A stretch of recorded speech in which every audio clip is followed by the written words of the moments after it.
overnight. It has been building since the moment Bronny became a national talking point because of his father, LeBron James. From that point forward, every step of his career has been evaluated through a double lens. One lens is performance, the other is legacy. That combination means he is never just evaluated as a rookie. He is evaluated as a continuation of a storyline that started long before he entered the league. The moment Bronny responded to the nepotism narrative, he did not deny the context around his name. Instead, he acknowledged the criticism and tried to separate perception from his daily reality. He spoke about his work, his mindset, and the challenge of developing under constant scrutiny. But in today's NBA environment, even a grounded response like that does not settle debate. It actually amplifies it because everyone interprets it differently depending on what they already believe. Only a great teammate. Guys love playing with him, and it says so much about how he was raised, how he sees the game, what he learned from not just his father, being around the NBA game. And this is where the tension really builds. Some fans heard maturity in his response. Others heard privilege trying to defend itself. That divide is not just about Bronny as a player. It reflects a larger disagreement about how opportunity works in modern sports. The league has always had connections, family ties, and legacy pathways, but never before have those pathways been so visible, so public, and so heavily debated in real time.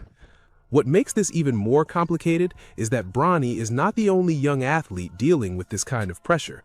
Across sports, similar conversations are happening. In football, Shedeur Sanders is dealing with a similar spotlight in Cleveland, where every rep and every decision is immediately tied to expectation and family legacy. Different sport, same kind of scrutiny, where identity has to be built while constantly being compared to a larger name. Say something right now that people aren't going to like. Every one of you wish. I lay in bed at night sometimes still at 41 years old going, if my parents could have just done it differently and set themselves up differently, I too could have been a Nepo baby. At the core of Bronny's message was a simple idea. He knows the noise exists, but he is focused on his process rather than public opinion.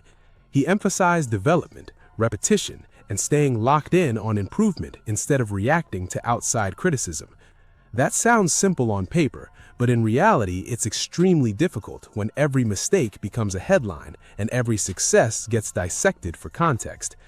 Here's where it gets even more layered. Because the nepotism debate isn't really about one quote or one player, it's about how people define fairness in professional sports. For some fans, fairness means every player starts from the same point and earns everything without external influence.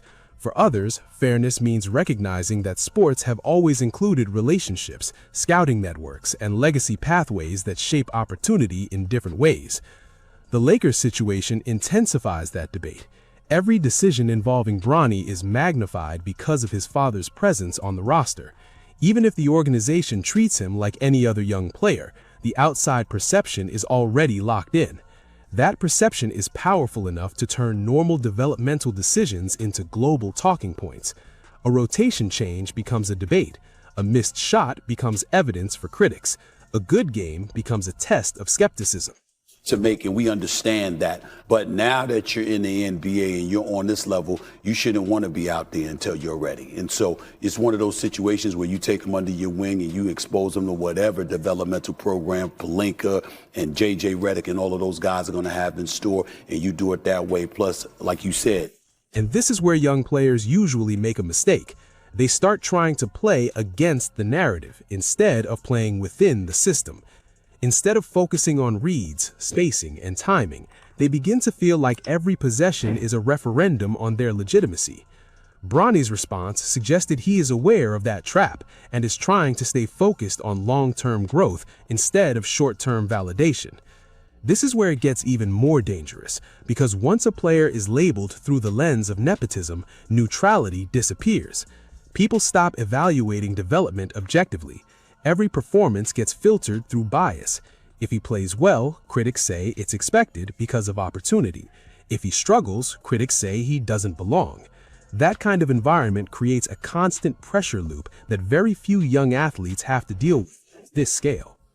But to say that I would not have appreciated some additional help, some doors to be opened at the beginning of my career when I was trying to find my footing, to say I couldn't have used a little bit of a pull up or a help up or a step up.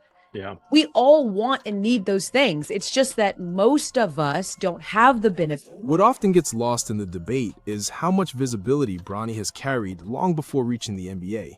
His high school games were nationally broadcast events. His college moments were instantly viral.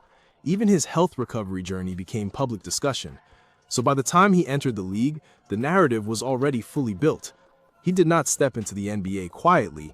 He stepped into it with a storyline already attached to his name. That is similar to what is happening in Cleveland with Shedeur Sanders, where every practice rep carries meaning beyond the actual football evaluation. In both cases, young athletes are not just competing for roster spots, they're competing against the perception that was created before they even fully arrived at the professional level. The reaction to Bronny's comments also reflects a deeper cultural shift in sports media. Everything is immediate now. Every quote becomes content. Every answer becomes a talking point. There is very little space for a player to explain themselves without that explanation becoming part of a larger argument. That is why even honest responses can divide audiences so sharply. Inside the Lakers organization, the focus is more controlled, but the pressure still exists. Coaches and teammates are aware of the attention surrounding Bronny, and that inevitably affects how every developmental decision is viewed externally. Even when the intention is purely basketball-focused, the interpretation is often narrative-driven. LeBron's presence in this situation cannot be separated from the conversation. His impact on the league, his leadership status, and his long career all contribute to why Bronny's path is under such intense scrutiny. Even without direct influence, the perception of influence is enough to shape public opinion. That is part of the reality Bronny has to live with every time he steps on the court. The most important part of his response was not defense but mindset. He did not try to argue that criticism would disappear. He accepted that it exists and focused on how he plans to operate within it. That includes staying consistent, improving daily, and not allowing external narratives to dictate his approach. Whether people believe that or not, it is a necessary survival skill in his position. The fan base divide will not disappear anytime soon. One side believes Bronny is being unfairly targeted for something outside his control and should be evaluated like any other young guard developing in the league. The other side believes the opportunity itself is part of the evaluation and cannot be separated from performance. Both perspectives are deeply rooted in how people view fairness in professional sports. The reality is that both things are true in different ways.